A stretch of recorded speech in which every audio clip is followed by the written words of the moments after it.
जय भीम आखिर है क्या, क्यों जय भीम बोलते हैं। और बहुत सारे लोग तो जय भीम बोलते हुए उनका हलक सूख जाता है और किसी सामने वाले के सामने अगर जय भीम बोल दो तो उसकी कुर्सी भी हिल जाती है। क्या है ये जय भीम, कि जय भीम असली है कहाँ पर, कहाँ पे जय भीम करें, कौन अम्बेडकरवादी है सच्चा, क्या कहना चाहेंगे सर। सच्चे जय भीम वाला यानी कि सच्चे अम्बेडकरवादी की पहचान भी कैसे करें वो भी हमें बताइए साथ साथ। आपके ऊपर एक आरोप लगता रहता है कि आप चंद्रशेखर की रैली में जाते हैं और वहाँ पर बसपा करवाने का कार्य कर रहे हैं। वो कांग्रेस और बीजेपी द्वारा मानववादी व्यवस्था की पार्टियों द्वारा प्रायोजित नकली नेता हैं। संविधान बनाने वाले बाबा साहब की मूर्ति पार्लियामेंट से हटा दी, ये संविधान बचाने वाली कांग्रेस सपा ये एएमपी का कर रहे हैं भाई। ये संविधान की धज्जियां तो कांग्रेस ने पूरी तरह उड़ाई। कांग्रेस ने इमरजेंसी लागू करके संविधान की धज्जियां उड़ाई, कांग्रेस ने स्वर्ण मंदिर पे अटैक करके धज्जियां उड़ाई, कांग्रेस ने आरक्षण ना भर करके धज्जियां उड़ाई। भारत को the name of this country is India, that is Bharat. संविधान की पहली आर्टिकल जो भारत है उसको अगर हिंदुस्तान कहता है तो संविधान की धज्जियां नहीं उड़ाता संविधान का। ये संविधान राहुल गांधी एक हाथ में संविधान लिए फिर रहा है और उस संविधान की पहली आर्टिकल जो है the name of this country that is India that is Bharat, वो हिंदुस्तान बोलता है। तो ये संविधान की बेइज्जती नहीं कर रहा ये अखिलेश, ये लोग भी, ये जो जिनकी कुर्सी धुल दी जाती, ये सम्मान की बात तो करनी, क्या अपना सम्मान तो बचा नहीं पाए, संविधान क्या बचाएंगे। कांग्रेस ही पूरे भारत में बीजेपी की बी टीम है। बाबा साहब के काम को आगे बढ़ाया मान्यवर काशीराम साहब ने, सत्ता ला करके बता दिया ये तरीका है, तरीका यही है। और उस तरीके को बहन जी ने फुल मेजॉरिटी की यूपी में सत्ता ला करके कर दिया, करके दिखा दिया जमीन पर। नमस्कार साथियों, मेरा नाम है सुरेंद्र सिंह और आप देख रहे हैं एसएम न्यूज़। पॉडकास्ट की सेकंड सीरीज है। पहली सीरीज को आपने बहुत ज़्यादा पसंद किया, जो हमारी डॉक्टर वीरेंद्र सिंह जी के साथ थी। आज हमारे साथ जो शख्सियत हैं, आपने इनको बहुत टीवी पे देखा होगा, सोशल प्लेटफॉर्म पे देखा होगा। फायर ब्रांड पॉलिटिशियन कहेंगे या यूं कहें कि छोटे काशीराम है। अब छोटे काशीराम साहब इसलिए बोल रहे हैं कि काशीराम साहब साइकिल पे चला करते, साहब अनिल साहब हमारे कार में चला करते हैं और कार में पूरे देश का भ्रमण करते हैं। सिर्फ इतना पता चलना चाहिए कि कहाँ पे रैली है, कहाँ पे मीटिंग है, कहाँ पे कैडर लेना है, अपनी गाड़ी उठाते हैं, अपने कारोबार सब बिजनेस को भूल जाते हैं और समाज के लिए समर्पित हैं। और इसीलिए मैंने कहा कि छोटे काशीराम साहब हैं। स्वागत है अनिल जी आपका हमारे चैनल में। सतनाथ जी आपका बहुत बहुत अभिनंदन और एसएम न्यूज़ चैनल के दर्शकों का शुक्रिया जी। आपने कहा कि सर्विस में आने से पहले ही जय भीम शुरू हो गया था, लेकिन बहुत सारे लोग, पहले तो मैं आपसे ये भी जानूंगा कि जय भीम आखिर है क्या, क्यों जय भीम बोलते हैं। और बहुत सारे लोग तो जय भीम बोलते हुए उनका हलक सूख जाता है और किसी सामने वाले के सामने अगर जय भीम बोल दो तो उसकी कुर्सी भी हिल जाती है। क्या है ये जय भीम? जय भीम ये मान सम्मान का प्रतीक है। जय भीम जी, ये ऊर्जा का संचार करता है। जय भीम, ये जय भीम जो लोगों को आपस में जोड़ता है, ये भाईचारा पैदा करता है, ये करुणा का है। ये शब्द जय भीम पूरा हमारे मान सम्मान, अस्मिता और अब तो बाबा साहब अम्बेडकर से जो शब्द जय भीम जुड़ा हुआ है वो तो पूरा विश्व के लेवल पे अब जय भीम है। अब कोई इंडिविजुअल हमारा और किसी एक व्यक्ति का, और सिर्फ बाबा साहब अम्बेडकर जो विश्व की महान विभूति हैं और उनको सम्मान देने के साथ साथ करोड़ों लोगों के सम्मान से जय भीम जुड़ गया। जय भीम प्रेरणा का शब्द है, जय भीम ऊर्जा का शब्द है। जय भीम तो कांग्रेस वाले भी करते हैं और बीजेपी वाले भी करते हैं, समाजवादी वाले भी करते हैं और सैकड़ों की तादाद के अंदर जितनी भी पार्टी और संगठन है वह सारे जय भीम करते हैं। लेकिन आप जय भीम बीएसपी वालों को करते हैं। ये क्या है सारी पार्टियों का सिनेरियो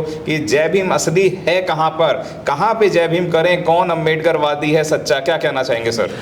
ये जय भीम में जय भीम की शक्ति देखिए जी, कि जो बाबा साहब अम्बेडकर को मानते नहीं है, जो उनके घोर विरोधी हैं, जो उनकी विचारधाराओं को नहीं जानते, जो उनका संविधान नहीं मानते, वो भी जय भीम करते हैं। सबसे बड़ी बात है ये एक। लेकिन अब समस्या क्या है कि कुछ असली जय भीम वाले हैं, कुछ नकली जय भीम वाले हैं जी।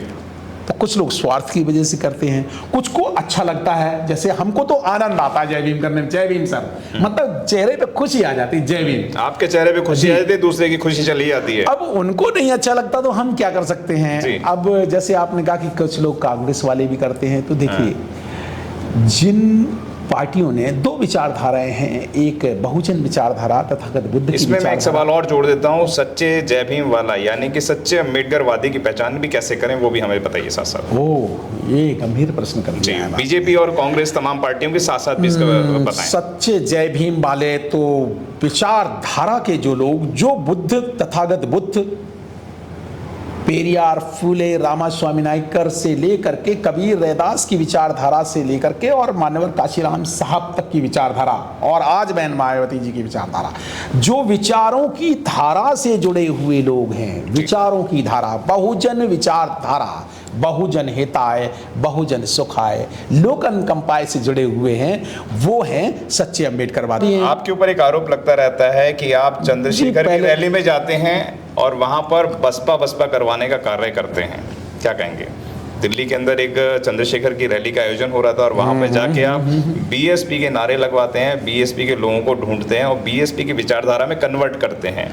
क्यों नहीं जी। ये बसपा का हाथी जी। के लिए अगर काम करना, मान्यवर काशीराम साहब के हाथी के लिए काम करना, बुद्ध के हाथी के लिए काम करना, बाबा साहब अम्बेडकर के हाथी के लिए अगर काम करना है तो इसमें गलत क्या है? जी, तो हम तो हाथी के लिए काम करते हैं, हर जगह कर रहे हैं। हाथी जैसा विशाल समाज है हमारा, बहुजन समाज है, लेकिन उन नकली अम्बेडकरवादियों को भी मैं आइडेंटिफाई करता हूं कि जो धन धन गुरु को, तो बाबा साहब की 22 प्रतिज्ञाओं में धन गुरु की चीज नहीं आती है जी। तो इसका मतलब वो नकली अम्बेडकरवादी है जी। जो बाबा साहब कहते कांग्रेस के चौनी के मेंबर नहीं बनना, कांग्रेस इज बर्निंग हाउस, तो जो कांग्रेस में के लिए जो काम करते हैं वो नकली अम्बेडकरवादी हैं। जैसे आपने ये प्रश्न पूछा था, जो मनुवादी विचारधारा के लिए जो बाबा साहब कहते हैं कि ये हिंदू धर्म को छोड़ के मैं हिंदू नहीं रहूंगा और मैं मतलब ये इस तरह की बात कही और मैं पैदा जरूर हुआ हूं लेकिन मैं मरूंगा नहीं हिंदू, तो हिंदू धर्म का जो त्याग करते हैं, जो हिंदू धर्म की विचारधारा मनुवाद का त्याग करते हैं, वही असली अम्बेडकरवादी हैं। लेकिन जो पार्टियां, जो लोग गैर बराबरी की भावना रखते हैं, जो मनुवादी की व्यवस्था कर रखते हैं, वो अम्बेडकरवादी नहीं है, वो नकली अम्बेडकरवादी हैं। वो नकली अम्बेडकरवादी पार्टियां हों, चाहे नकली अम्बेडकरवादी सामाजिक लोग हों, चाहे नकली अम्बेडकरवादी संगठन हों। आज अकेले व्यक्ति नकली अम्बेडकरवादी नहीं है, नकली अम्बेडकरवादी संगठन है, नकली अम्बेडकरवादी पार्टियां हैं, वो इस लायक नहीं हैं जो बाबा साहब की विचारधारा में विश्वास नहीं रखते।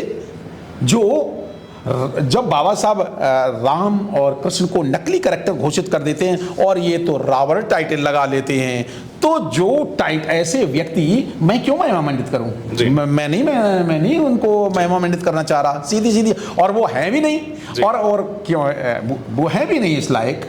वो कांग्रेस और बीजेपी द्वारा, मनुवादी व्यवस्था की पार्टियों द्वारा प्रायोजित नकली नेता हैं, जो पहले रामविलास पासवान के नाम में कभी हजारी क्या नाम जगह से, बिहार से पैदा कर दिया गया था उस समय, और बिहार से, और ऐसे ही उत्तर प्रदेश से कर दिया गया, तो मैं क्यों उनके बारे में बात करूं? वो लीडरशिप चंद्रशेखर की रैली में जाते हैं और वहां पर आप बीएसपी का जय जयकार करवाते हैं, जबकि बीएसपी के ऊपर लगातार आरोप लगते रहते हैं कि बीएसपी जो है बीजेपी की बी टीम है और बहन जी जो है वह बीजेपी के लिए कार्य करती हैं। एक काम करें, चंद्रशेखर जी से सीधे एक कहना कि एक, अगर आप चंद्रशेखर, आप तो पत्रकार हैं, जैसे आप मेरे से बात कर रहे हैं, चंद्रशेखर से बात कर लिए, उनसे ये कहिए लगातार 10 महापुरुषों के नाम जरा गिना दो, बुद्ध से शुरू करके।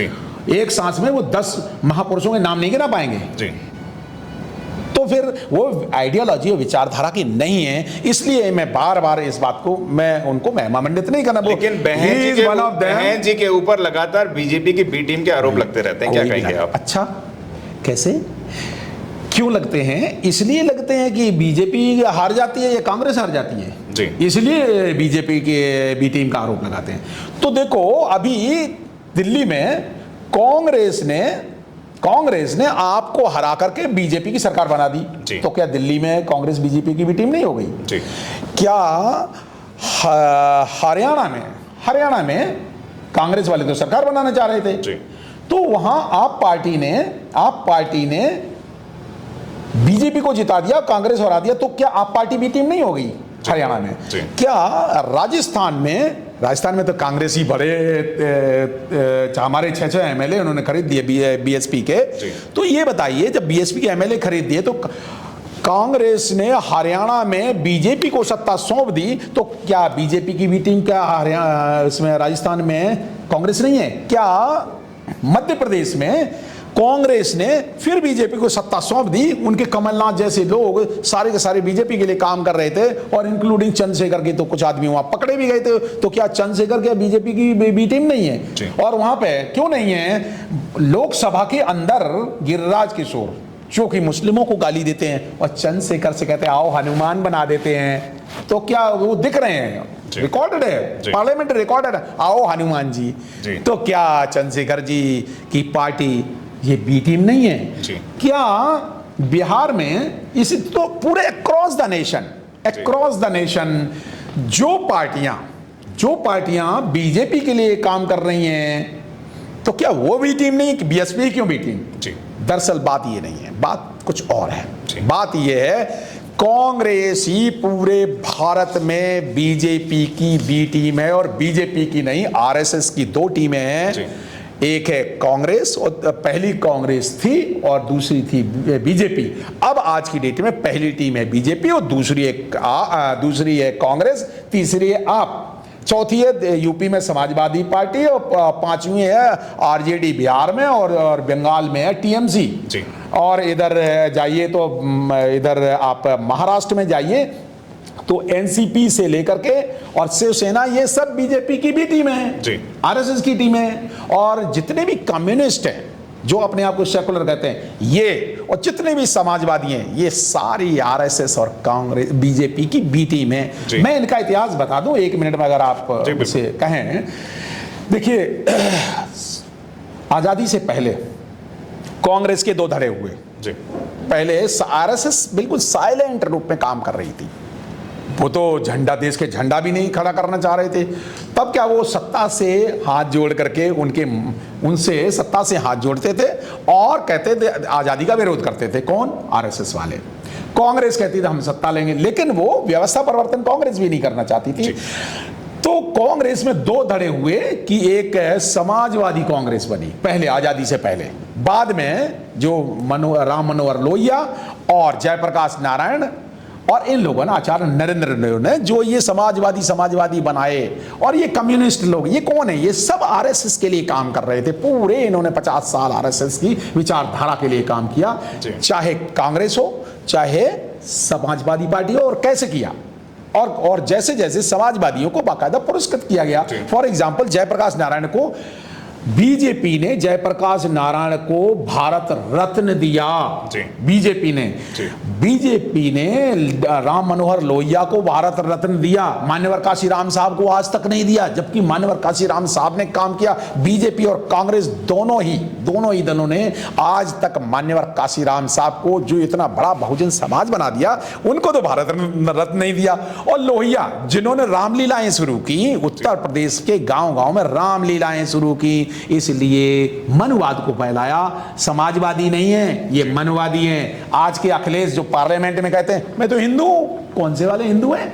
उनकी कुर्सी धुल दी गई। तो चौथे क्लास ये कहते ना, अगर अच्छा लगता कि हम शूद्र वाले हिंदू हैं, अगर स्टेटमेंट पार्लियामेंट में अखिलेश जी को देना होता तो ये देते कि हम शूद्र वाले हिंदू हैं, चौथे क्लास के हिंदू हैं, हमारा कोई मान सम्मान नहीं है, हमारी कुर्सी धुल दी, हमें कोई प्रॉब्लम नहीं है। अगर ये कहते अच्छी बात है। लेकिन वो तो एक बुद्धिस्ट, किरण रिजिजू नाम के बुद्धिस्ट को कहते हैं कि आप हमारे वेद नहीं मानते, आप हमारे पुराण नहीं मानते, आप हमारे ये नहीं करते। अरे तो अखिलेश भी आरएसएस की बी टीम है, सपा पार्टी बी टीम है, यूपी की सपा पार्टी बी टीम है। इनके पिताजी को भी आरएसएस और बीजेपी ने और आरएसएस ने पद्मश्री दिया समाजवादियों को। तो समाजवादी, कम्युनिस्ट, कांग्रेसी, आप पार्टी का वो तो फाउंडर, वो तो केजरीवाल तो कहता ही हमारे पिताजी आरएसएस वाले थे, खांटी आरएसएस के, तो और ये खुद आरएसएस का है। तो सवाल ये है, एक प्रश्न कहता हूं कि सवाल इस देश में सिर्फ एक पार्टी है, बहुजन समाज पार्टी, जो आपने प्रश्न कहा था ना, हाथी के लिए आप क्यों बात करते हैं? अब मैं उसका उत्तर देता हूं। कोई बात नहीं, हाथी अब के लिए यहाँ मैं पे इसलिए जी। बात करता हूं क्योंकि पूरे भारत में सिर्फ एक पार्टी है, बहुजन समाज पार्टी, जो बाबा साहब अंबेडकर, तथागत बुद्ध, फूले, पेरियार, रामास्वामी नायकर से लेकर के हमारे महापुरुषों की विचारधारा पे काम करती है, बाबा साहब के संविधान पे काम करती है। इसलिए मैं हाथी के लिए काम। अनिल साहब, तमाम लोग कहते हैं कि डूबता हुआ जहाज है बसपा, क्या 2027 के अंदर दोबारा उदय हो पाएगा? बसपा का क्या कहेंगे? कौन कहता है डूबता? ये सब तो गलत नैरेटिव है।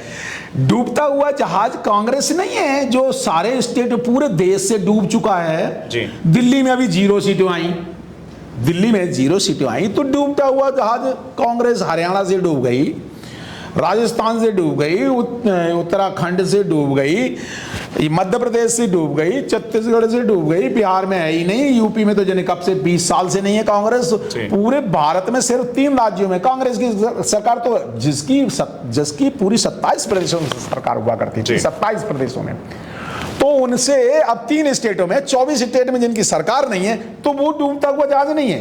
कांग्रेस जानबूझ के ये सब षड्यंत्र कर रही है और बीजेपी और कांग्रेस दोनों मिलकर के ये फैला रहे हैं।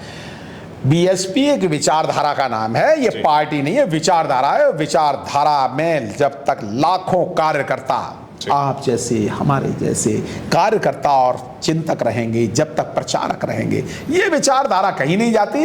हाँ, पार्टियां हैं, ये जो राजनीतिक परिणाम है, सीटें हैं, तो सीटों के ऊपर नीचे रिजल्ट होते रहते हैं। अब 2027 में देख लेना, अब तो कांग्रेस तो खत्म है, यूपी में कोई कांग्रेस है नहीं।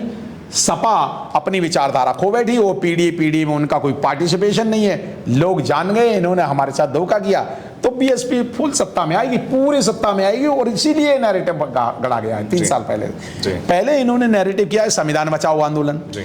पहले इन्होंने कांग्रेस ने नैरेटिव गढ़ा जैसे गरीबी हटाओ आंदोलन। कभी जब बीजेपी ने क्या नैरेटिव गढ़ा, भ्रष्टाचार हटाओ आंदोलन।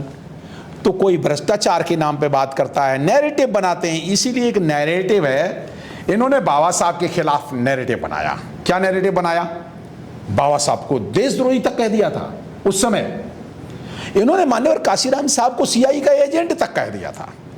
तो बहुजन नेतृत्व, जो सच्चा बहुजन नेतृत्व है, उसके खिलाफ ये षड्यंत्र करते हैं ये मनुवादी मीडिया के लोग। मनी माफिया और मीडिया, ये तीनों षड्यंत्रकारी हैं जो बहुजन आंदोलन और सच्चे बहुजन लीडरशिप, सच्चा बहुजन, जैसे बाबा साहब के खिलाफ इन्होंने किया। बुद्ध को भी षड्यंत्र, बुद्ध के खिलाफ षड्यंत्र करके उनकी बुद्ध को बुद्धू कहते हैं ना, तो बुद्ध को इन्होंने अपमानित किया। इन्होंने रैदास को अपमानित किया, लेकिन रैदास ने वहीं बनारस में परास्त कर दिया। इन्होंने कबीर को अपमानित किया, कबीर ने भी परास्त किया। इन्होंने बाबा साहब अंबेडकर को अपमानित, यहां से लेकर लंदन तक गांधी चले गए अपमानित करने के लिए, अपमानित कर नहीं पाए, गांधी हार गए, तब आ गए मरने के लिए तैयार कि हम तो मर जाएंगे, हम हड़ताल कर देंगे। अरे हड़ताल क्या, दिमाग की बात करो ना। दिमाग की बात तो गांधी में दिमाग तो था नहीं। अगर दिमाग होता तो विचार से लड़ते बाबा साहब के साथ, नहीं लड़ पाए, हम भूखे रह जाएंगे, ये कोई बात है? किसी के अधिकार के लिए आप भूखे रह जाएंगे? बाबा साहब से वैचारिक आंदोलन में बाबा साहब से गांधी हार गए, तो बाबा साहब को कह दिया ये तो अंग्रेजों के पिट्ठू है, ऐसा कहा? तो बाबा साहब का कैरेक्टर असैसिनेशन इन्होंने किया। इन्होंने मान्यवर काशीराम साहब पे बहुत गंभीर आरोप रहा है। ये दैनिक जागरण ने आरोप लगाया, बहन मायावती तक पे आरोप लगाया, काफी चरित्र हनन का आरोप लगाया। तो कितना बड़ा वहां पे कांड हुआ था जानते हैं? लखनऊ में मान्यवर साहब ने कहा यहीं पे, जानते हो, यहीं पे सबूत दिखाओ, नहीं तो ईंट से ईंट बजा देंगे। उस दिन से बीएसपी के खिलाफ दैनिक जागरण नाम का अखबार लिखता नहीं है। तो है क्या? मनी मीडिया माफिया, ये अपना नैरेटिव बनाते हैं। अभी 2024 में इन्होंने नैरेटिव बना संविधान बचाओ, लोग बेचारे डर गए। ये डर फैलाते हैं जनता में। डर क्या फैलाया? अरे संविधान चला जाएगा। गरीब लोग डर गए कि अगर संविधान अगर चला जाएगा तो बचाने हमें कौन आएगा। इसलिए डर करके उन्होंने कांग्रेस को वोट दे दिए और सपा को वोट दे दिए। ये रूप बदलते हैं। जी। ये रूप बदल करके काम आप करते कह रहे हैं हैं। रूप बदलते हैं, बहन जी अपना रूप नहीं बदल के दिखा रही हैं, बहन जी अपने पुराने सिस्टम से चल रही हैं। इस वक्त युवाओं का जोश चाहिए, युवाओं का साथ चाहिए, युवाओं की आइडियोलॉजी चाहिए, नया आईटी सेल चाहिए, इस तरीके की राजनीति चाहते हैं लोग। नए अपने टेलीकास्ट सिस्टम चाहिए। अब पुराने तरीके से काम कर रही हैं बहन जी, वो दमखम नजर नहीं आता है। तमाम लोग इस तरीके के आरोप लगाते हैं। चंद्रशेखर रावण युवा चेहरे हैं, सांसद हैं, लोगों की बात को पूरी ताकत से उठाते हैं। क्या कहना चाहेंगे सर? देखिए, कंपेयर द अनकंपेयरेबल। जी। आप कहाँ टमाटर से कद्दू को कंपेयर करते हैं? क्या कंपेयर है? कोई कंपैरिजन है? जी। या कहीं कंपेयरेबल से किया जाता है ना। जी। बहुजन नायिका हैं, जी। आयरन लेडी हैं, उनके काम दिखते हैं, उनके काम पत्थरों में लखनऊ में दिखते हैं, नोएडा में दिखते, पूरे उत्तर प्रदेश भर में दिखते हैं। क्या दिखते नहीं इतने बड़े बड़े रोड एक्सप्रेसवे? जी। बोलने की बात नहीं मैं कर रहा हूं, मैं देखने की बात कर रहा हूं। जमीन पे हकीकत में देखते आप जाइए ना, इतना बड़ा लखनऊ का पार्क देखिए, मान्यवर काशीराम साहब पार्क देखिए, ये पंचशील इंटर कॉलेज है जी।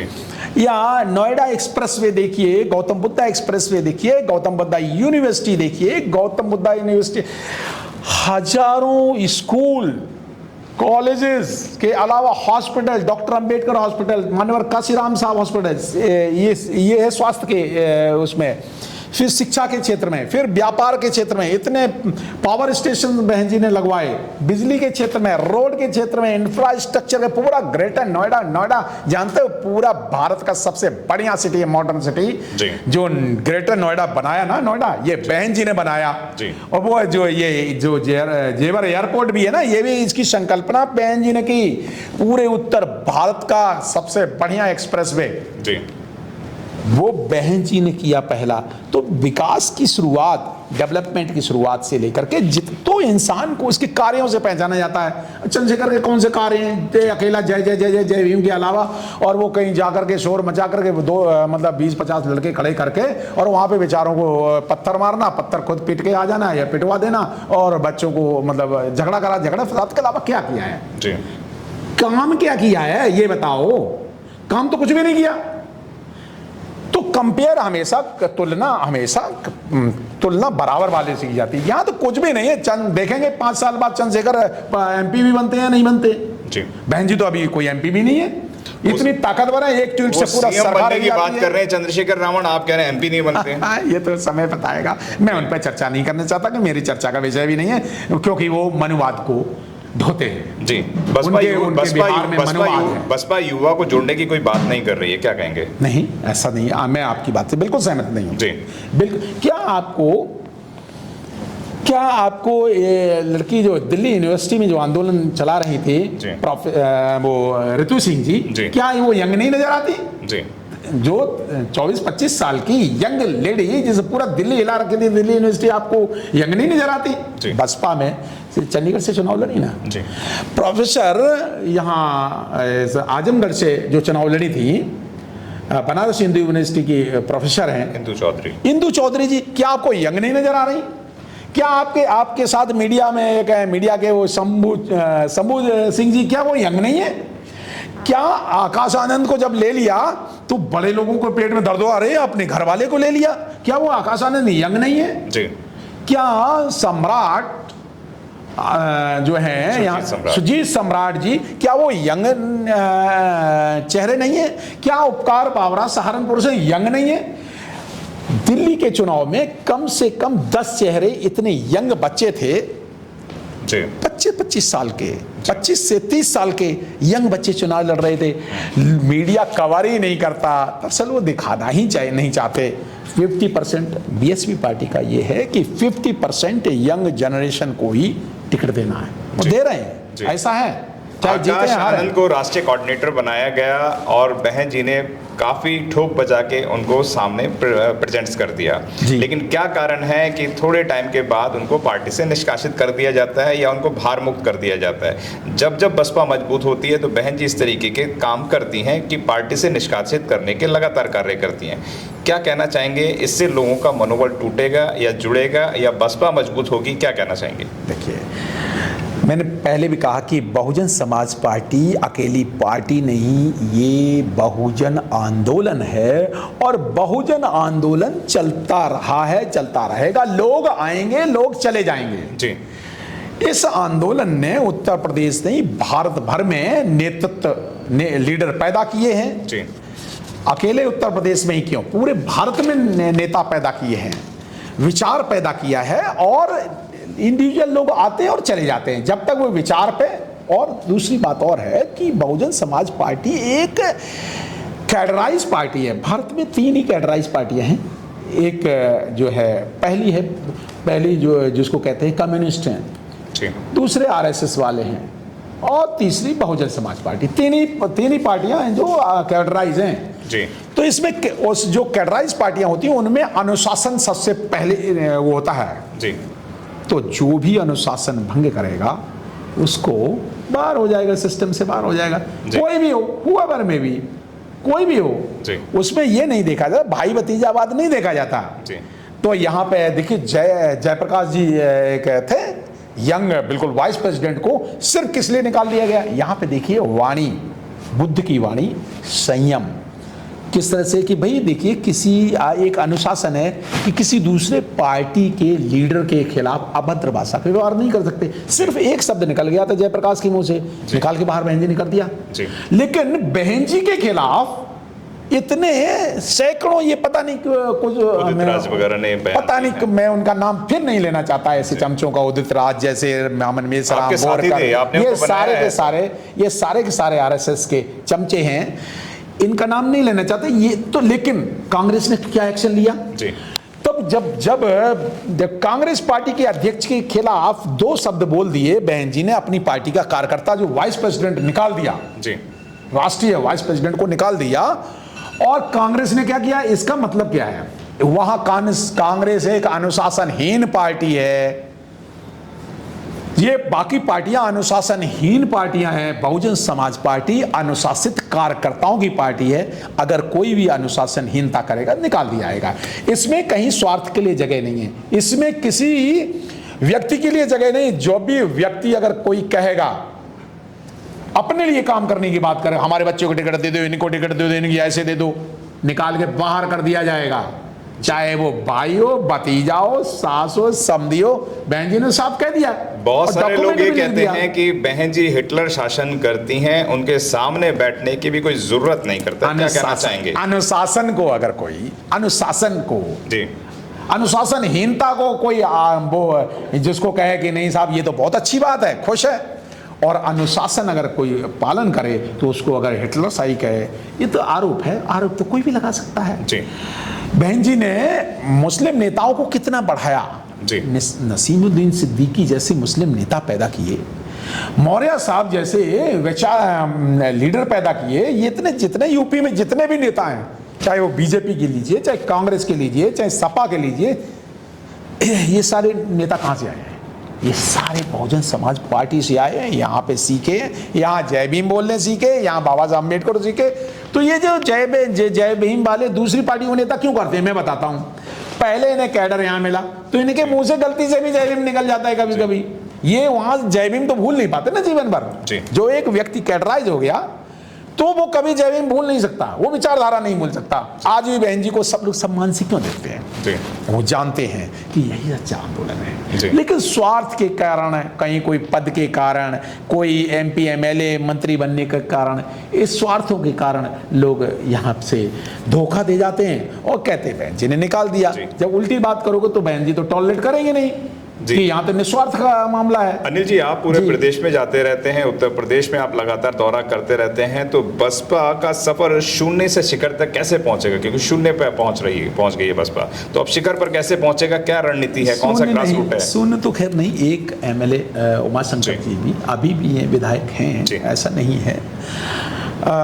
लेकिन हाँ, जिसको ये कहते हैं कि बिल्कुल पॉलिटिकल रिजल्ट नहीं आया है, राजनीतिक परिणाम नहीं आया है, तो उसमें कुछ ये तो मानना पड़ेगा कि कुछ हमें आत्मावलोकन, जिसको सेल्फ थिंकिंग करनी पड़ेगी, इसको सेल्फ इंट्रोस्पेक्शन करना पड़ेगा।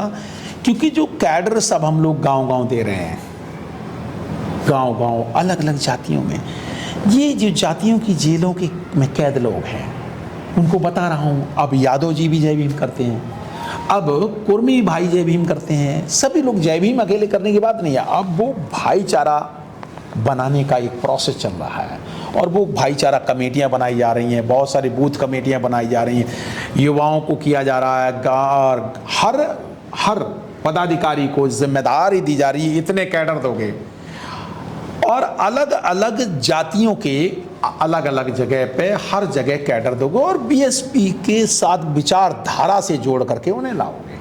एक तो ये चल रहा है। दूसरा, बहन जी ने जो काम किए हैं, जो असली काम किए, उन कार्यों को बताया जा रहा है। क्योंकि ये पहले क्या हुआ, पहले सरकार में जो सबसे बड़ी गलती क्या हुई, जो सरकार के किए हुए कार्यों को हमारे बहुजन कार्यकर्ता या जो नेता उन्हें जनता तक पहुंचा नहीं पाए, ये देर हो। तो अब वो कार्य अब पता चले भाई ये इन्होंने क्या काम किए और बीएसपी ने क्या काम किए 5 साल में। बीएसपी ने जितने 5 साल की सरकार में काम कर दिए, कांग्रेस ने पूरे 75 साल में नहीं कर पाए, और बीजेपी ने पिछले 15-20 साल से तो बीजेपी है केंद्र में और 10 साल से स्टेट में है, तो जितने उन्होंने 10 साल में नहीं कर पाए, बहन जी ने 5 साल में उससे 50 साल के बराबर काम कर दिए। तो उन कार्यों को बताना है, उन पट्टों को बताना है कि किस तरह से 3.5 लाख पट्टे बहन जी ने दे दिए, उन चीजों को बताना कि डिस्ट्रिक्ट मजिस्ट्रेट किस तरह से थर थर कांपता था। ये जो कानून व्यवस्था इतनी बढ़िया चाक चौबंद थी कि क्या मजाल, सारे राजा भैया जैसे गुंडे जेल में थे। अब तो ये देखो ना, कोई छुटवैये नेता भी कभी किसी को वहां पे सड़क पे मारपीटें हो रही हैं। ये बुलडोजर वाला शासन नहीं था, पहले कानून का शासन था, संविधान का शासन था, पहले न्याय दिखता था। देखो कितना बड़ा विध्वंसकारी जो रिजल्ट कर दिया इन लोगों ने, बाबरी मस्जिद ढा दी, किसके शासन में ढाई गई सवाल। लेकिन बाद में देखिए, जब बहन जी का शासन था और जब वो परिणाम आया तो क्या मजाल की कोई पत्ता हिले जी। एक कानून व्यवस्था, शिक्षा, रोजगार, व्यवसाय, तो ये चीज़ें हम जमीन पे बताएंगे और बताएंगे कि हमारी विचारधारा है, और वोट की ताकत बताएंगे जी। वोट की ताकत जो है कि बहन बेटियों की इज्जत से ज़्यादा है, मान सम्मान की लड़ाई है। भाई बिक के क्या कर लोगे तुम, 5 किलो अनाज में क्या कर लोगे, कितने को 5 किलो अनाज, ये अनाज कोई घर से थोड़ी बीजेपी देती है, ये तो सरकार का, लोगों का अनाज लोगों को दे रहे हैं और लोगों को ही बेइज्जत कर रहे हैं, तो ये कौन सा है, ये मान सम्मान छीन रहे हैं, रोजगार छीन रहे हैं। तो बहन जी ने बहुत सारे कार्य करे, उन्होंने एजुकेशन दी, उन्होंने चिकित्सा स्तर को बहुत दुरुस्त किया, उन्होंने बहुत सारे आवास विकास योजनाएं दी, उन्होंने लाखों नौकरियां लगवाई, लेकिन क्या कारण है कि सत्ता से दूर होती चली गई बीएसपी। क्या कहना चाहेंगे, किस तरीके से जो बसपा है उसका जो ग्राफ गिरा है, उसके पीछे क्या कारण मानते हैं आप? उसका सबसे पहला कारण मुझे जो लग रहा है, जो बहन जी ने जो आदेश दिए थे, जो उन कोऑर्डिनेटर्स को आदेश दिए थे, वो कोऑर्डिनेटर्स नीचे तक प्रॉपरली पहुंचा नहीं पाए जी। जो उनकी जिम्मेदारी थी उन्होंने जिम्मेदारी नहीं निभाई, मैं बिल्कुल इसको स्पष्ट वे में कहना चाह रहा हूँ जी। दूसरी बात जो रही कि बहन जी तो बता रही हैं, कैडर भी चेंज कर रही हैं, बहन जी कर रही हैं, लेकिन वो नीचे तक कैडर जा ही नहीं पा रहा। बहन जी डायरेक्ट तो गाँव तो जाकर के तो नहीं बता पाएंगे, तो ये तो जिम्मेदारी जो बीच के जो कोऑर्डिनेटर्स थे, मंडल कोऑर्डिनेटर्स थे, ये उनकी जिम्मेदारी थी, वो नहीं हो पाया। एक तो ग्राफ गिरने का ये रहा। दूसरा जो मुझे कारण रहा कि ये लोभ लुभाने जो क्षणिक वादे, कुछ घटनाएं, कुछ कांड कर देना, जैसे क्या हुआ कि नहीं साहब, नोटबंदी फॉर एग्जांपल, नोटबंदी लगा करके बीजेपी और आरएसएस ने सारी पार्टियों को सारे रिसोर्सेज खत्म कर दिए जी। फॉर एग्जांपल अपने रिसोर्सेज बना लिए। जो बीएसपी है वो तो चंदे में चलती है और लोगों के पास चंदे भी जो 200-200 रुपए, 400-400 रुपए तक उनकी जेब में नहीं थे जो पार्टी को दे सकें। ये हालात हो गई तो बताइए पार्टी कैसे चलेगी जी। तो एक वो भी एक रिसोर्स ना होना भी एक कारण रहा। तीसरा, इन्होंने नौकरियां छीन ली, सरकारी नौकरियां छीन करके जो सरकारी जो लाखों कर्मचारी थे, 40 लाख के करीब कर्मचारी हुआ करते थे, प्राइवेटाइजेशन, लिबरलाइजेशन, प्राइवेटाइजेशन करके नरसिम्हा राव के दौर से पहले वही काम कांग्रेस ने किया, लिबरलाइजेशन के नाम से, प्राइवेटाइजेशन, सारे सरकारी डिपार्टमेंट प्राइवेट कर करके नौकरियां छीन ली। और बहुजन समाज पार्टी जो इसकी बेस था, बाम सेफ था जो इसका बेस था। बाम सेफ जो एक नॉन पॉलिटिकल सोशल रूट्स थी, जो इसकी गैर राजनीतिक जड़ें थी, जो बाम सेफ ने फैलाई थी, वो जो जड़ें हैं वो आरएसएस ने, कांग्रेस और बीजेपी दोनों पार्टियों ने खत्म की। एम्प्लॉइज खत्म कर दिए। जब नौकरी की सारी नौकरियां नौकरियां अपॉइंट किए नहीं, पीछे वाले रिटायर हो गए, समझ रहे हैं ना आप। डिपार्टमेंट बेच दिए, जैसे दिल्ली का दिल्ली विद्युत बोर्ड बेच दिया। ऐसे हजारों स्टेट इलेक्ट्रिसिटी बोर्ड से लेकर के सारे कंपनियां, प्राइवेट कंपनियां, हजारों कंपनियों के लाखों ऑफिसर्स और कर्मचारियों को बेघर कर दिया, उनकी नौकरियां छीन ली, ताकि ये जो रिसोर्स है, बहुजन समाज पार्टी का रिसोर्स है, भाई पार्टी चलती है रिसोर्स से चलती है। जब रिसोर्स ही नहीं रहेंगे कैसे बहन जी जाएंगी? मैं बताता हूं, लोग कहते हैं बहन जी आती नहीं। अरे भाई, बहन जी की रैली, एक रैली में जाने के लिए मैं आपको बताऊं कि हेलीकॉप्टर का किराया से लेकर के सिक्योरिटी, ये जेट सिक्योरिटी से लेकर के वो जब सारी सिक्योरिटी होती है तो उसके लिए 1 करोड़ रुपए के करीब खर्चा हो जाता है। कहाँ से आएगा खर्चा, ये बताइए ना। खर्चा आएगा कहाँ से? राहुल गांधी जमीन में इस स्तर पर उनके पास तो हजारों करोड़ के, उनके पास तो करोड़ों के फंड है। उनको इंडस्ट्रियलिस्ट, उनको बॉन्ड के रूप में हजारों करोड़ रुपए कांग्रेस, बीजेपी और सारी सपा पार्टी, कोई कहता हमारे घर पर रख गए, करोड़ों रुपए कोई घर पर रख जाएगा।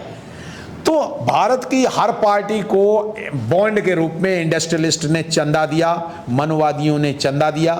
बीएसपी एक पार्टी जिसको 1 रुपए भी चंदा बॉन्ड में नहीं मिला। जब बॉन्ड में चंदा नहीं मिला तो रिसोर्स नहीं है। पार्टी ने मनुस्मृति लगा करके, बीजेपी ने क्या कर दिया कि नहीं साहब नोट खत्म हो गए। समझ रहे ना आप, नोटबंदी क्या थी? ये यही था कि बहुजन समाज की विचारधारा खत्म करने का षड्यंत्र था। लोगों को पता नहीं चला। बहन जी रैली में, बहन जी रैली कैसे करेंगे भाई? रिसोर्सेज से करेंगे, रिसोर्सेज है नहीं। जनता से, चंदे से चलती पार्टी, जनता पैसे दे नहीं पाई क्योंकि जनता के पास खुद ही पैसे नहीं है। आप आज समझ रहे हैं? तो ईमानदार पार्टी कैसे चलेगी? एक ये कारण भी रहा बीएसपी के डाउनफॉल का, लैक ऑफ रिसोर्सेज में। उसका उदाहरण मान्यवर काशीराम साहब के, जब बहन जी बिजनौर का इलेक्शन हारी थी, तो जानते हो मान्यवर काशीराम साहब ने क्या कहा? काश हमारे पास 2-4 लाख रुपए होते तो हम ये इलेक्शन जीत जाते। सिर्फ तो रिसोर्सेस का ना होना भी एक बीएसपी के डाउनफॉल का सबसे बड़ा कारण है। ये लोग रिसोर्सेस, 1 मिनट और मैं बात कहूँ, ये लोग आरोपित, कुछ चैनल के आरोपित करते हैं बीएसपी तो किताबें, ये कि कुछ पत्रकारों ने कहा बीएसपी का हाथी चंदे के नीचे दब गया। अरे बीएसपी का हाथी, अगर वो चंदे नहीं लेंगे तो बीएसपी का हाथी चलेगा कैसे भैया? चंदे, ये बताइए ना। तो आरोप लगाते हैं ये लोग, बॉन्ड, हजारों करोड़ के बॉन्ड करते खाते जाए, हजारों करोड़ों के इंडस्ट्रियलिस्ट से बॉन्ड लेते हैं ये मनी मीडिया माफिया। बाकी सारी पार्टियां, मनवादी पार्टियां, ये बॉन्ड से चंदा ले रही हैं, इंडस्ट्रियलिस्ट चंदा दे रहे हैं, उनके बनिया व्यापारी चंदा दे रहे हैं। हमारी तो गरीब जनता है। तो भाई आप कह रहे हैं कैसे डाउनफॉल हुआ? ये 2-3 कारण रहे डाउनफॉल के। एक तो बहन जी की नीतियों का नीचे ना पहुंचना, दूसरा रिसोर्सेस का ना होना, तीसरा कैडर में जो बात कैडर को वहां नीचे तक पहुंचा सकता है वो नहीं पहुंचना, चौथा टेक्नोलॉजी का उपयोग। यस, मैं इसको मानता हूं ये कारण, लेकिन आप बहन जी के एक ट्वीट से देखो पूरा देश भर में चला जाता है। अब वो टेक्नोलॉजी का उपयोग हो रहा है धीरे धीरे, और 2027 में पक्का सरकार बहुजन समाज पार्टी की फुल मेजॉरिटी में बनेगी, पूरे मेजॉरिटी में। इसीलिए ये कह रहे हैं बीएसपी 0 पे है, कभी कह रहे हैं बीएसपी पार्टी खत्म हो गई है। सॉरी, इसीलिए इन्होंने चंद्रशेखर नाम का बंदा खड़ा किया। क्यों खड़ा किया? कि इस बार 2027 में बहुजन समाज पार्टी अपने पूरे रिसोर्सेज के बल पे 2007 की तरह दोबारा आ जाएगी सत्ता में। क्यों? इसलिए आएगी कि अब मनुवाद से लोग तंग आ चुके हैं, थक गए हैं मनुवाद से। अब वो कोरोना के पीड़ित, अब उन्हें पीड़ाएं याद आ रही हैं। अब उन्हें नोटबंदी का दर्द याद आ रहा है, अब उन्हें आरक्षण छिनने का दर्द याद आ रहा है, अब उन्हें संविधान पे खतरे का दर्द याद आ रहा है, अब उन्हें बुलडोजर का खतरा नजर आ रहा है, अब उन्हें पूरा मुसलमानों को मनुवाद एकदम उनके सामने बुलडोजर लिए हुए खड़ा नजर आ रहा है। तो अब मुस्लिम भी सारा मुस्लिम है, सपा और कांग्रेस को छोड़ के बीएसपी में वोट देगा। इसलिए बनेगी, कैसे बनेगी? ऐसे बनेगी। बहुजन समाज के अकेले एक जाटो जाति नहीं, सारी जितनी भी दलित जातियां हैं जिनकी जमीनें छीन ली हैं, वो सारी जातियां इकट्ठी हो रही हैं। अब बहुजन इकट्ठा हो रहा है। अब बहुजन समाज जो है ना, अब वो इकट्ठा होकर के मनुवाद के लिए लड़ाई लड़ रहा है। इसलिए 2027 में बनेगी। और बहन जी हर हफ्ते देखिए कितनी स्पीड से एक्शन ले रही हैं। डायरेक्ट कमांड ले लिए हैं उन्होंने, सेकंड इन कमांड। अब जो है ना, पहले जो किया था, जब देखा कि परिणाम वो नहीं दिखा पा रहे हैं, जब परिणाम नहीं दिखा पाए, आकाश आनंद जी दिल्ली में दिया ना, 5 साल दिया ना पूरा जी। तो अब ये बताओ, कुछ लोग कहते हैं नहीं आकाश आनंद को बनाया क्यों, जब घर वाले को बनाओ तो कहते बनाया क्यों, जब वो हटा दें तो कहते हटाया क्यों। ये क्या बात है भाई? हटाने पे भी विरोध, बनाने पे भी विरोध। मौका अगर बाहर वाले को मौका दिया, जयप्रकाश को मौका दिया, जय मौर्य को मौका दिया, जब नसीमुद्दीन सिद्दीकी को मौका दिया, तो अपने घर वाले को क्यों नहीं मौका दे सकते? और अगर घर वाले ने परफॉर्म नहीं किया, उसको भी हटा दिया, तो दिक्कत क्या? बहन जी ने डायरेक्ट कमान ले लिए, और जब डायरेक्ट कमान ले लिए तो इसके परिणाम आएंगे। जी क्या कहना चाहेंगे कि 2027 उत्तर प्रदेश का जो चुनाव है, वह उत्तर प्रदेश के चुनाव के अंदर दलित मुस्लिम जो समीकरण है बहुत गजब का होता है। तो क्या लगता है कि 2027 में पुनः वापसी करेगा मुस्लिम वोट दलित वोट के साथ, बसपा के साथ आएगा? जी, अब जो है, जो मुस्लिम समाज है ना, मुस्लिम समाज ही क्यों, सिख, क्रिश्चियन, इस देश का जितना भी अल्पसंख्यक है, चाहे वो ईसाई हो, चाहे वो क्रिश्चियन हो, चाहे वो सिख हो, चाहे मुस्लिम हो, कोई या बुद्धिस्ट हो, सभी तंग हो गए इस मनुवाद से। कहाँ नॉर्थ ईस्ट में देखिए क्या हो रहा है, सब देखिए कितना महिलाओं के साथ वो हो रहा है। कांग्रेस ने देखिए किस तरह से स्वर्ण मंदिर पे अटैक कर करके, यही आरएसएस ने स्वर्ण मंदिर पे अटैक करके सिखों पे अटैक किया, देखो ना जी। तो कांग्रेस और बीजेपी नहीं है, ये आरएसएस है। आरएसएस सिखों पे अटैक करके पंजाब में अटैक करती है अल्पसंख्यकों पे। आरएसएस ग्रहण स्टिंग्स से ऐसे इस तरह से क्रिश्चियंस पे अटैक करती है। आरएसएस नॉर्थ ईस्ट में अटैक करती है क्रिश्चियंस पे। आरएसएस बुद्धिस्टों पे देखिए किस तरह से अटैक कर रही है। आरएसएस ने किस तरह से जबरदस्ती राम मंदिर का निर्णय लगा करके, और उन्होंने बाकायदा मंदिर बना लिया, जबरदस्ती बुद्धिस्टों के स्थान पर मंदिर बना लिया उन्होंने, और तो बुद्धिस्टों के उस पे कब्जा कर लिया, और एक तरफ अपना मंदिर बना रहे हैं, मस्जिद को तोड़ दिया, मुसलमानों पे अटैक। तभी मुस्लिमों को समझ में नहीं आया। अब तब भी मुस्लिमों को, जब उनकी बाबरी मस्जिद ढा दी, तभी भी मुस्लिमों को समझ में नहीं आया। वो कांग्रेस और सपा के पिछलग्गू बने रहे। बीजेपी को हराने के लिए कांग्रेस को दे दो, बीजेपी को हराने के लिए सपा को दे दो। लेकिन अब सपा के 35 एमपी पार्लियामेंट में बैठे हुए हैं ना, कांग्रेस और सपा, ये अब जाके मुसलमानों की क्यों नहीं रक्षा करते? ये करते क्या है एमपी लोग? करते क्या है मुसलमानों ने? जितने भी उनके एमपी तो पहुंचे नहीं, मुस्लिम एमपी तो है नहीं है, उनकी बात कौन करेगा? ये सपा के करने चाहिए ना, इनको उनकी मुसलमानों की बात करनी चाहिए, ये तो कर नहीं रहे।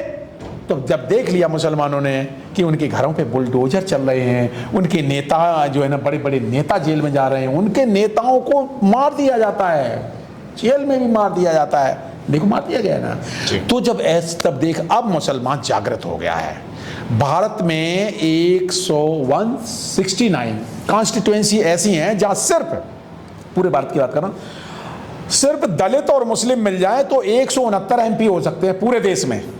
बहुजनों की सरकार तो अपने आप बन जाए, लेकिन उन्हें समझ में नहीं आती बात। यूपी में भी ऐसी करीब 70 कॉन्स्टिट्यूएंसी ऐसी हैं जहां मुस्लिम जो है ना बाहुल्य क्षेत्र में है, और वो मुस्लिम और दलित मिल जाए जो एकदम जाकर फुल मेजॉरिटी में सरकार बन जाएगी। तो दलित, मुस्लिम और ओबीसी मिल करके पूरी इस बार वो पहले तो थे 207 बने थे पहले, इस बार जो है ना 250 से ऊपर जो उससे फुल मेजॉरिटी में बनाएंगे। अनिल जी, लोग कहते हैं कि बहन जी को समझना मुश्किल ही नहीं नामुमकिन है, क्या कहना चाहेंगे? बड़ा गंभीर सवाल है, बहुत गंभीर सवाल, और मैं इसका गंभीर उत्तर देता हूँ। मान्यवर, अगर बुद्ध को समझना हो तो फिर बहुजनों को बाबा साहब को पढ़ना चाहिए और समझना चाहिए। अगर बाबा साहब को जानना हो तो उन्हें मान्यवर काशीराम साहब को समझना चाहिए, और अगर मान्यवर काशीराम साहब को समझना हो तो उन्हें बहन जी को समझना पड़ेगा। बहन जी को समझना इतना आसान नहीं है। बहन जी जो बुद्ध ने जो थ्योरी दी उसको बाबा साहब ने संविधान में लिखा जी, और अप्लाई करके, मतलब जो बुद्ध ने पहले कर दिया था ना, पूरा धम्मचक्र प्रवर्तनाय पूरा कर दिया, पूरा समाज को परिवर्तित कर दिया था, वही काम बाबा साहब ने संपूर्ण आंदोलन को इकट्ठा करके करने की कोशिश की, डॉक्यूमेंटेशन संविधान के द्वारा जी। और उस काम को, बाबा साहब के काम को आगे बढ़ाया मान्यवर काशीराम साहब ने, सत्ता ला करके बता दिया ये तरीका है, तरीका यही है। और उस तरीके को बहन जी ने फुल मेजॉरिटी की यूपी में सत्ता ला करके कर दिया, करके दिखा दिया जमीन पर जी। बस इतना ही है कि जो यूपी वाला जो मॉडल है वो पूरे भारत में अप्लाई करना। एक बार भारत की जनता, सिर्फ एक बार बहन जी को चेक तो कर लो 5 साल के लिए, ये देश बदल जाएगा। ये देश सम्राट अशोक के सपनों का भारत बन जाएगा, जो मान्यवर काशीराम साहब का सपना था ना जी, सम्राट अशोक के सपनों का भारत। सिर्फ एक बार 5 साल के लिए बीएसपी सत्ता में आई, पूरा देश जो है ना ताकतवर हो जाएगा, यहाँ दोबारा से खुशहाली आ जाएगी। लेकिन ये तो सब वोट से होगा ना। अब वोट तो समझा करके ये बात हो सकती है सुरेंद्र जी, लेकिन हो क्या रहा है कि हमारे जो बहुजन मीडिया के लोग हैं, हमारे बहुजन मीडिया के चैनल है, वो कभी कांग्रेस की बात करते हैं, कभी कहते हैं अब तो बीएसपी खत्म हो गई। इस तरह के नैरेटिव बनाते, फॉल्स नैरेटिव बना करके अब हमारे लोग ही हमारे खिलाफ षड्यंत्र करना। एक कारण ये भी है बीएसपी के नुकसान पहुंचाने के लिए कि हमारे समाज के लोग हमारे बहुजन आंदोलन से गद्दारी करने के लिए, जब प्रोफेसर लोग गद्दारी करने लग जाएं जी, जब जो एसोसिएट प्रोफेसर लोग जो सिर्फ एसोसिएट हैं या असिस्टेंट प्रोफेसर है, एसोसिएट प्रोफेसर है, वो अपने आप को प्रोफेसर कहने लगे, मतलब झूठ बोलने वाले प्रोफेसर लोग जब बहुजन आंदोलन के खिलाफ मीडिया में बात करने लग जाएं तो बहुजन आंदोलन को नुकसान नहीं होगा। क्यों? अब वो कहां है प्रोफेसर? अब क्यों नहीं कहते? अब कहें ना कि संविधान बच गया क्या? नहीं बचा। तो ऐसे जब ये बुद्धिजीवी वर्ग समाज के साथ गद्दारी करता है, चाहे प्रोफेसर हैं, चाहे वे डॉक्टर हैं, चाहे इंजीनियर हैं, इनकी जिम्मेदारी थी, चाहे वकील हैं, इनकी जिम्मेदारी थी समाज को जोड़ने के लिए काम करना। ये समाज को तोड़ने लगे, ये समाज इनको समाज में भाईचारा पैदा करना था, ये समाज में विद्वेष पैदा करने लगे, ये एक पार्टी के अगेंस्ट हो गए कि एक बहुजन विचारधारा के अगेंस्ट हो गए कि नहीं हमारा पीएम बन ही नहीं सकता। अजीब बात है, कैसी निराशा करने वाली बात कहते हो, कैसे अकल से पैदल प्रोफेसर से। मुझे शर्म आती है, ये प्रोफेसर नहीं है, ये कांग्रेस के दलाल और चमचे हैं। तो जब बुद्धिजीवी वर्ग षड्यंत्र करने लग जाए तो फिर आंदोलन को नुकसान तो होता है, और वो बुद्धिजीवी वर्ग ने काफी षड्यंत्र किया है। और समाज अब इन नकली अम्बेडकरवादियों को और नकली जो है ना प्रोफेसरों को और नकली अम्बेडकरवादियों को पहचान चुका है। अब वो जान चुका है, नेताओं को जान चुका है, अब इन नकली संगठनों को जान चुका है। तो अब वो कहाँ गए? जितने बाम सेव के जितने संगठन हैं, उन्होंने 5 ने पार्टियां बना ली। एक ऐसे संगठन के जो सो कॉल्ड मान्यवर काशीराम साहब का विरोध उस समय किए थे जी। 5 ऐसे लीडर जिन्होंने 5 पार्टियां बनाई हुई हैं, बोरकर, बामन मेश्राम, तेजेंद्र झल्ली और बहुत सारे। तो इन्होंने पार्टियां बना ली। इन्होंने विरोध किस बात पे किया था? मान्यवर काशीराम साहब ने पार्टी बना ली, मान्यवर काशीराम साहब राजनीति करते हैं इसलिए हम उनका विरोध करेंगे। इन्हें 20 साल बाद समझ में आया कि पार्टी से ही इस देश का ये जो बाबा साहब ने दिया है, संविधान दिया है, इसमें वोट से ही चेंज होगा, परिवर्तन। तो वोट से ही सरकार बनती है। अब इन्हें 20 साल बाद मान्यवर काशीराम साहब समझ में आए, अब वो काशीराम साहब की फोटो लगाने लगे। अब आप पार्टी के नेता हैं, वो एक नेता आप पार्टी के थे और वो बाबा मान्यवर काशीराम साहब की तस्वीर लगाते थे। मिस्टर गौतम है उनका नाम, राजेंद्र पाल गौतम जी है। मैंने उनसे कहा, अरे गौतम साहब आप मान्यवर काशीराम साहब की तस्वीर क्यों लगाते हो? कहते हम तो मान्यवर काशीराम साहब का आंदोलन चला रहे हैं। हमने कहा अच्छा, तो मैंने कहा बाबा साहब का भी इसका मतलब चलाते हो? कहते हाँ, हमने 22 प्रतिज्ञाएं पढ़ के दिखाओ। उन्होंने पढ़ दी और आप पार्टी निकाल के बाहर लात मार दी। उनको पता था कि, उन्हें यही नहीं पता था कि वो जो इस पार्टी में काम कर रहे हैं आप पार्टी, वो आरएसएस की पार्टी है। जब लात लगी अब कह रहे हैं ये तो गलत हो गया। अब वो वहां से जब लात लगी उनको, मिस्टर गौतम को, अब वो कांग्रेस के लिए काम कर रहे हैं। अरे वाह, क्या मिस्टर गौतम, कौन सी समाज सेवा, कांग्रेस में समाज सेवा करते जा रहे हो? मान सम्मान की लड़ाई लड़नी चाहिए थी। अरे भाई, आप तो अच्छे खासे वकील थे, आप वकालत करते ना। बाबा साहब ने पद त्यागे, आप पदों के लिए कांग्रेस में चले गए। जब बाबा साहब कहते कांग्रेस के ज्वाइनिंग के मेंबर नहीं बनना, कांग्रेस इज बर्निंग हाउस, किस तरह से ये जय भीम वाले? सवाल नेता भी बिक गया, कार्यकर्ता बिक गया, संगठन बिक गए। जब इस तरह बुद्धिजीवी वर्ग बिक गया तो फिर बहुजन आंदोलन को नुकसान पहुंचना था। इसलिए ये राजनीतिक रूप से ग्राफ नीचे आया है। अनिल जी, बसपा अभी 0 पर है, तो लेकिन क्या कारण है आज भी तमाम पार्टी संगठन बसपा से ही घबराते हैं? डरते क्यों? हाँ जी, ये महत्वपूर्ण बात है। डरते इसलिए हैं कि ये विचारधारा लोगों को समझ में आने लगी है, आ रही है, धीरे धीरे आ रही है। कुछ को मजबूरी में आ रही है। मजबूरी में इसलिए आ रही है कि मान्यवर काशीराम साहब ने उन पहचान बता दी ना कि भाई आप भी दलित हो। आप जाट लोगों को समझ में आ रही है, किसान नेताओं को समझ में आई कि जब वो दिल्ली की बॉर्डर पे पड़ रहे तो जाट नेताओं को समझ आ रहे ये तो मनवादी हैं लोग हैं, ये मनवादी सरकार है। जाट लोग, जो कि उत्तर भारत का जाट है, ज्यादातर बीजेपी में वोट देता है। अब उन्होंने जब देखा कि ये तो हमारी जमीनें ले लेंगे, तब आया इनको समझ, अरे भाई ये तो मनवादी है। तब उन्हें भी समझ में आता कि इससे बड़ी बहन मायावती जी की बात, तब टिकैत जी कहने लगे बहन जी ने सबसे ज्यादा फसलों के रेट मतलब बढ़ाए थे। तो सवाल बताएं, तब टिकैत प्रशंसा कब करते हैं? जब वो वहाँ पे किसानों का वहाँ पे चलते हैं। तो इन्हें देर में ज़्यादा इनको समझ में आती है। तो जैसे जैसे बहुजन विचारधारा समझ में आएगी, बहन जी का आंदोलन समझ में आएगा, सर्वजन हिताय सर्वजन सुखाय समझ में आएगा, सबका भला सबके कल्याण के लिए। बहन जी किसी जाति के लिए, कोई जाटवों के लिए काम करती हैं? नहीं, सभी जातियों के लिए, सभी धर्मों के लिए, सभी वर्गों के लिए, सबके हित के लिए काम करती हैं, सबको हिस्सेदारी देती हैं। तो सबकी हिस्सेदारी जब मिलेगी तो फिर तो डरते इसलिए हैं कि अगर सबको हिस्सा मिल गया तो ये 3% वाले जो है ना, जो अभी 90% हिस्सा खाए हुए हैं, तो ये डर ये फैलाते हैं। इनका डर शुरू से रहा है, इनका डर शुरू से आया, इनका पहले भी डर था। तो पहले जब ये डरे तो इन्होंने मुसलमानों को बुलाया, आओ भाई तुम बन जाओ शासक, कोई बात नहीं, हमारी संस्कृति बनाए रहना। एक्चुअली डर इनका है क्या? डर इनका सत्ता में रहने का डर नहीं है, इनका डर है संस्कृति और मनुवाद किसी तरह से खत्म ना हो जाए इस देश में, ये डर।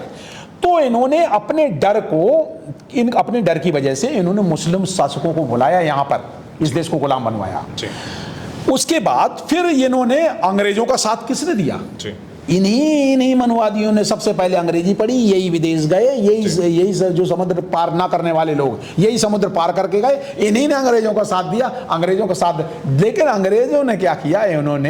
उन्होंने हमारे लोगों को भी उन्होंने धीरे धीरे शिक्षा देने की बात की, तो ये अंग्रेजों के खिलाफ खड़े हुए। उसके बाद तब तक भारत स्वतंत्र जब हुआ, उसके बाद फिर इनको डर आया जब ये वोट का संविधान बाबा साहब ने दे दिया। अब इनको और बड़ा डर आ गया कि अब ये वोट का क्या करें? अनिल अंबानी का भी वोट एक ही है और मजदूर के रिक्शे वाले का भी वोट एक है, पंडित जी का एक है और चमार जी का भी एक है। तो जो वन मैन वन वैल्यू और वन वोट, इससे डर इनको लगता है इनकी संस्कृति ना खत्म हो जाए। ये अभी डरा करके भगवान हो जाएगा, स्वर्ग नरक, इसका मजा ले रहे हैं। ये बिना काम करने वाले लोग हैं। तो इनकी संस्कृति ना खत्म हो जाए। राज सत्ता में कोई रहे, बहन जी राज सत्ता में रहे, बहन जी से इनको बीएसपी से प्रॉब्लम नहीं है, इनको प्रॉब्लम किस बात से है? प्रॉब्लम है बुद्ध की विचारधारा से। बहन जी अकेले नहीं आती, बहन जी साथ साथ खड़े करते हैं महामानवों को, बाबा साहब अम्बेडकर, बुद्ध, फूले, पेरियार, रैदास, कबीर, चोखामेला, इनको करती हैं। वो कहती ये कौन खड़े हो गए, ये इनके, ये जो मूर्तियां जो बहन जी ने खड़ी की हैं, एक्चुअली इन मूर्तियों से डर लगता है। किन मूर्तियों को? बाहर जो खड़ी हुई मूर्तियां हैं, जो लखनऊ के पार्क में, गौतम बुद्ध, और यहाँ पे नोएडा के पार्क में ये खड़ी हुई मूर्तियां, ये सम्राट अशोक के शिलालेख और स्तंभ, ये चैलेंज करते हैं अंदर की मूर्तियों को। तो डर क्या है कि वो अंदर की मूर्तियां हैं नकली। इनको डर ये है कि जब इनकी जो नकली विचारधारा खत्म होगी तो फिर क्या होगा? इनको डर है जो 84,000 सम्राट अशोक के स्तूप थे, बुद्ध विहार थे, ये उन्हीं पे इन्होंने तोड़ तोड़ करके सब बनाए हैं। बाबरी मस्जिद तो एक एग्जाम्पल है। पूरा भारत अगर अंदर से खोदोगे तो बुद्ध ही बुद्ध नजर आएंगे। इनको खतरा आज भी है। ये बहुजन विचारधारा से डरते हैं, बीएसपी से नहीं डरते। बीएसपी पार्टी की विचारधारा से डरते हैं। मायावती जी के रूप में उनको आज खड़ी हुई एक जो है ना बहुजन शेरनी नजर आती है, वो शेरनी से डरते हैं, वो इस विचारधारा से डरते हैं, क्योंकि उसका नेतृत्व आज बहन जी कर रहे हैं। बहन जी से क्या कहना चाहेंगे, अगर बहन जी जो है वह दलित समाज से नहीं आती तो क्या प्रधानमंत्री बन गई होती? अरे 20 साल पहले बन चुकी होती। अगर सिर्फ इस जो दलित समाज से नहीं होती तो बहुत पहले प्रधानमंत्री बन चुके। अरे चंद्रशेखर जैसे लोग, जिनके कितने एमपी थे, चंद्रशेखर के प्रधानमंत्री बन गए, देवगौड़ा प्रधानमंत्री बन गए, कितने एमपी थे। यहाँ मामला यहाँ पे ये जगजीवन राम नाम का ये तो वो प्रधानमंत्री बना, लेकिन प्रधानमंत्री नहीं बना। क्यों नहीं बना? दलित था। यहाँ जो प्रधानमंत्री सिर्फ इस देश में वही बनेगा जो ब्राह्मण होगा। एक बार सिर्फ ठाकुर प्रधानमंत्री विश्वनाथ प्रताप सिंह बना, उसको कितने दिन चलने दिया? 1-1.5 साल में गिरा दिया। देवगौड़ा बना, गिरा लिया ना। तो जो ब्राह्मण के अलावा कोई भी अगर प्रधानमंत्री बनेगा उसको ये गिरा लेंगे, क्योंकि इनको चाहिए ऐसा शासक जो इनकी संस्कृति, झूठ की संस्कृति। इन्होंने 2 कांड किए हैं मनुवादी संस्कृति। एक किया ज्ञान कांड और एक किए कर्म कांड। कर्म कांडों में तो ये जितने जो त्योहार, ये आचार विचार, त्योहार, संस्कार जो कराते हैं, ये है कर्म कांड इनके। तो एक तो ये इनके कर्म कांड ना खत्म हो जाए, और दूसरा इनका ज्ञान कांड है। ज्ञान कांड में ज्ञान के नाम पे जो अज्ञानता फैलाते हैं ना, जितनी अज्ञानता, बाबा साहब, ये मेरे शब्द नहीं है, बाबा साहब के शब्द हैं। मनुवादी व्यवस्था ने 2 कांड किए, एक ज्ञान कांड और एक कर्म कांड। तो इनका ज्ञान कांड ना खत्म हो जाए, इनका कर्म कांड ना खत्म हो जाए, इस वजह से इनका एक्सपोज ना हो जाए, इसलिए ये डरते हैं। और बहुजन विचारधारा इनके कर्म कांडों को एक्सपोज करती है, इनके ज्ञान कांडों को। ये तो ज्ञान है ही नहीं, तो अज्ञान है, ये अज्ञानता फैलाते हैं, ये है मामला, इसलिए डरते हैं। अनिल जी क्या कहना चाहेंगे? संविधान को दिखाकर अखिलेश यादव भी पार्लियामेंट में पहुंचे और कांग्रेस भी इस पार्लियामेंट में पहुंची, लेकिन संविधान की हिफाजत कोई नहीं कर पा रहा है। संविधान हमेशा खतरे में ही रहता है। संविधान के ऊपर की अगर हम लोग बात करते हैं, लगातार एट्रोसिटी बढ़ रही हैं, लेकिन दोनों पार्टियां जो संविधान की बात किया करती थी वह इस वक्त फ्रंट पे नज़र नहीं आती हैं। तो कौन इस वैचारिक क्रांति को आगे लेके आ सकता है, वह हमें बताएं। देखो, राजनीति है ना, पॉलिटिक्स है क्या ये कि जो कहा जाता है वो किया नहीं जाता। ये जो कहे हुए को ना करना ही राजनीति है, जो इनकी मनुवादी एक राजनीति। ये कहते हैं बेटी बचाओ बेटी पढ़ाओ, और बेटियों के साथ कितना अत्याचार हो रहा है। ये कहते हैं गरीबी हटाओ, गरीबी कभी नहीं हटती। ये कहते हैं संविधान बचाओ, कभी संविधान नहीं बचता, डेली धज्जियां उड़ती संविधान। तो जो इनकी राजनीति है मनवादियों की, ये राजनीति ही यही है कि जो कहा वो नहीं किया, वो कभी नहीं करते। ये जो कहते हैं, लिखते हैं नारे। जैसे इन्होंने ये नारा लिखा था कि बेटी बचाओ बेटी पढ़ाओ, उसी दिन ये तय हो गया था कि इस देश की नारियां सुरक्षित नहीं है। जैसे ही कांग्रेस ने 20 सूत्री कार्यक्रम लिखा था, 20 सूत्री कार्यक्रम गरीबी हटाओ आंदोलन, तब से ही पता चल गया था कि इस देश में गरीबी बुरी तरह से आने वाली है। लोगों को नहीं पता था ये 20 सूत्री कार्यक्रम के आड़ में कांग्रेस एलपीजी ला रही है, लिबरलाइजेशन, प्राइवेटाइजेशन, ग्लोबलाइजेशन देकर के नौकरियां खत्म कर रही है, लोगों को पता ही नहीं चली। तो संविधान ऐसे ही ये कांग्रेस फिर लाई कि संविधान बचाओ। जो ये बचा रहे हैं, जैसे आरक्षण बचाओ आंदोलन, आरक्षण बचाओ आंदोलन किसने चलाया था? कम्युनिस्ट और कांग्रेस ने चलाया आरक्षण बचाओ आंदोलन। आरक्षण बचा क्या? नहीं बचा। बेटियां बची? नहीं बची। संविधान बचा? नहीं बचा। अगर संविधान बचा होता तो जज जो है, जज के यहाँ 15 करोड़ रुपए आते, रुपए इस तरह से, और वो बोरे भर के नोट मिलते और उसका कोई एफआईआर। ये संविधान बच रहा है क्या? ये मतलब एक नेता का लड़का डायरेक्ट किसानों को ऐसे गाड़ी से कुचल डाले और उसका कुछ ना हो? कहाँ है संविधान की धज्जियां उड़ रही हैं? कहाँ ये संविधान की धज्जियां जो धर्मनिरपेक्षता का सिद्धांत के बाबरी मस्जिद को ढहाने वाले कोई भी एक भी जेल में गया नहीं ना? क्या जो स्वर्ण मंदिर पे अटैक करने वाले, जो स्वर्ण मंदिर पे अटैक करने वाले लोग क्या जेल में गए? नहीं ना? तो धर्मनिरपेक्षता, ये संविधान की धज्जियां तो कांग्रेस ने पूरी तरह उड़ाई। कांग्रेस ने इमरजेंसी लागू करके संविधान की धज्जियां उड़ाई, कांग्रेस ने स्वर्ण मंदिर पे अटैक करके धज्जियां उड़ाई, कांग्रेस ने आरक्षण ना भर करके धज्जियां उड़ाई, कांग्रेस ने जो इमरजेंसी लगा। इसके अलावा इसी तरह से बीजेपी ने जो ये धज्जियां उड़ाने के, उन्होंने तो सबको संगोल से लेकर पता नहीं पार्लियामेंट से बाबा साहब की मूर्ति ही हटा दी। संविधान बनाने वाले बाबा साहब की मूर्ति पार्लियामेंट से हटा दी। ये संविधान बचाने वाली कांग्रेस, सपा, ये ने एमपी का कर रहे हैं भाई। ये बाबा साहब की मूर्ति वहीं लगाए। दरअसल ये बात क्या थी, बाबा साहब की मूर्ति पर हर साल 14 अप्रैल को, मैं अप्रैल महीने में ये बात कह रहा हूं, आज मैं ये बात जानबूझ के कह रहा हूं कि सुन लें पूरे देश के लोग, कि पूरे देश के 145 करोड़ लोग सुन लें कि पार्लियामेंट में बाबा साहब की मूर्ति थी, उसको हटा क्यों दिया बीजेपी ने और कांग्रेस ने, आरएसएस ने? ये सभी लोग मिले हुए हैं, सपा, सारी पार्टियां मिली हुई हैं, सबने मिलके हटा दिया। इसलिए कि भारत के पूरे बहुजन जाते थे, बाबा साहब के दर्शन करते थे, उनके प्रति श्रद्धा होती थी, उसी संविधान में श्रद्धा होती थी, कानून में विश्वास होता था, कानून का राज होता था। उन्होंने बाबा साहब की मूर्ति ही वहां से हटा दी। और वो लोग जाते सिर्फ बाबा साहब को नमन करके चले आते थे, वो कोई गांधी की मूर्ति पे नहीं जाते थे, वो और भी वहां पर मूर्तियां थी। तो इनको लगा कि इनका गांधी है, तो गांधी पे नहीं जाते थे, बाबा साहब पे जाते थे, इसलिए उन्होंने बाबा साहब अंबेडकर की मूर्ति हटा दी और वो अलग बराबर लग दी, सब बराबर हैं जी। दरअसल वो उन्होंने बाबा साहब को अपमान किया। कौन सा संविधान बचा? जब संविधान बनाने वाले बाबा साहब अंबेडकर की मूर्ति हटवा दी इन्हीं संविधान बचाओ वाले आंदोलन चलाने वालों ने, कांग्रेस और बीजेपी ने। संविधान नहीं था। ये ए बी की कैटेगरी, ये देखो आरक्षण के अंदर ए और बी कैटेगरी, संविधान को सत्यानाश कर दिया इन्होंने। भाईचारा को कितना जाटो और वाल्मीकि के अंदर ए बी कैटेगरी करके किस तरह से विद्वेष फैलाया। ये संविधान के तो तार कर रहे हैं, तो बचा कहां संविधान? ये कौन सी आर्टिकल? ये राहुल गांधी नाम का व्यक्ति है या बहुत सारी पार्टियों को नेता क्या कहते हैं? भारत नहीं कहते, हिंदुस्तान। ये राहुल गांधी नाम का क्या अबोध बालक है?